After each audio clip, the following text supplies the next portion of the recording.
جب روزہ شروع ہوا تو ہر شے حرام ہوگی، بیوی بھی حرام ہوگی، خامد بھی حرام ہوگا، ہر شے حرام ہوگی۔ ایک دو واقعات اس طرح اوپر نیچے آئے کہ میرے رب نے سارا نظام بدل۔ ایک اور بدو آ گیا، یا رسول اللہ میں تو مارا گیا۔ آپ نے کہا کیا ہوا؟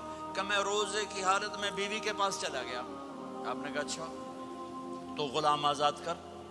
کہ میں غریب بندہ کہاں سے غلام آزاد کروں؟ آپ نے کہا تو پھر 60 مسکینوں کو روٹی کھلا۔ کہنے لگا میں آپ مسکین ہوں، میں کتوں روٹی کھواؤں؟ آپ نے کہا اچھا پھر 60 روزے رکھ۔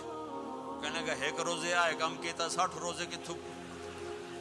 ایک روزے میں یہ چاند چڑھایا، 60 روزوں میں کیا کروں گا؟ تو آپ بڑا ہنسے۔ آپ نے کہا اچھا بیٹھ جا۔ تھوڑی دیر گزری تو ایک صحابی آئے، یا رسول اللہ یہ صدقے کی کھجوریں ہیں۔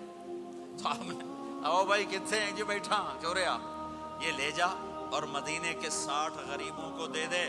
وہ کہنے لگا یا رسول اللہ اللہ کی قسم مدینے میں مجھ سے بڑا غریب کوئی نہیں، تسی انج کرو میرا جرمانہ مینوں ہی حلال کرو۔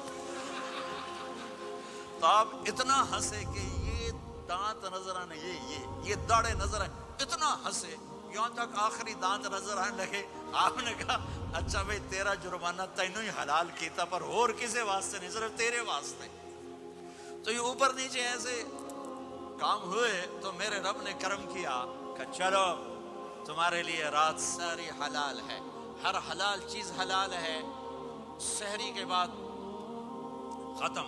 تو روزہ کھانے کا ٹائم تبدیل کیا، ایک نماز کا اضافہ کیا، تراویح۔ وہ چونکہ مشکل ہوتی ہے تو اللہ نے اجر بڑھا دیا۔ میرے نبی نے خوشخبری سنائی، میری بات دھیان سے سننا، رمضان آنے والا ہے، تراویح آنے والی۔ تراویح کے ہر سجدے پر 1500 نیکی، 1500 نیکی۔ یہاں کی سب سے بڑی مسجد کون سی ہے؟ جامعہ اسلامیہ اصلاح کی مسجد والے۔ 1500 نیکی آپ کو سمجھ میں نہیں آئے گی۔ ایک چھوٹا سا اشتہار لگا دیں، جو ہماری مسجد میں تراویح پڑھے گا اس کو $15 ملیں گے، ہر سجدے پہ $15۔ اگلے دن تسی دادیاں نے بھی چاہ کے لے جاؤ، دادیاں تے تہاڈی لڑائی شروع ہو جاؤ، اما تو میرے نال ٹر، دادی تو میرے نال ٹر۔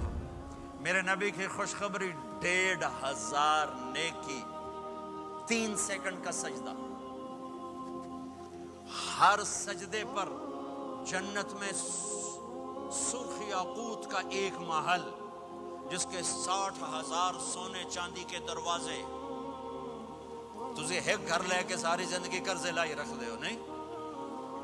ایک سجدے پر، ایک سجدے پر، ایک سجدے پر جنت میں اتنا بڑا گھر کہ 60,000 سونے چاندی کے دروازے۔ ہر سجدے پر جنت میں ایک درخت سونے چاندی کا جس کا نیچے 100 سال گھوڑا دوڑ سکے۔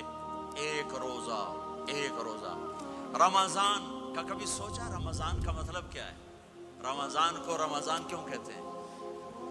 اللہ نے 11 مہینوں کے نام عربوں سے رکھوائے اور روزے کے مہینے کا نام خود رکھا قرآن میں، شہر رمضان الذی انزل فیہ القرآن۔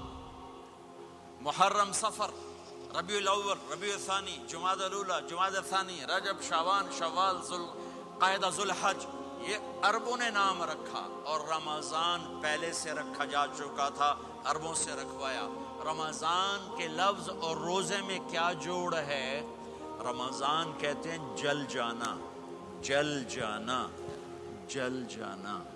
تو اس کو روزے کے ساتھ کیا مناسبت ہے کہ جب کوئی مرد عورت روزہ رکھتا ہے یا رکھتی ہے تو پچھلے 330 دن کے گناہ، آج روزہ رکھا، پٹی تیار ہو گئی، گناہ ڈال کے جلاؤ، دوسرے دن اور گناہ جلاؤ، تیسرے دن اور گناہ، چوتھے دن اور، 30ویں دن سارے گناہوں کو اللہ تعالیٰ جلا کے، راکھ کر کے، ایمان والے مرد عورت کو پاک کر کے، صاف کر کے، آخری رات کہتا ہے جاؤ بخشے بخشائے چلے جاؤ۔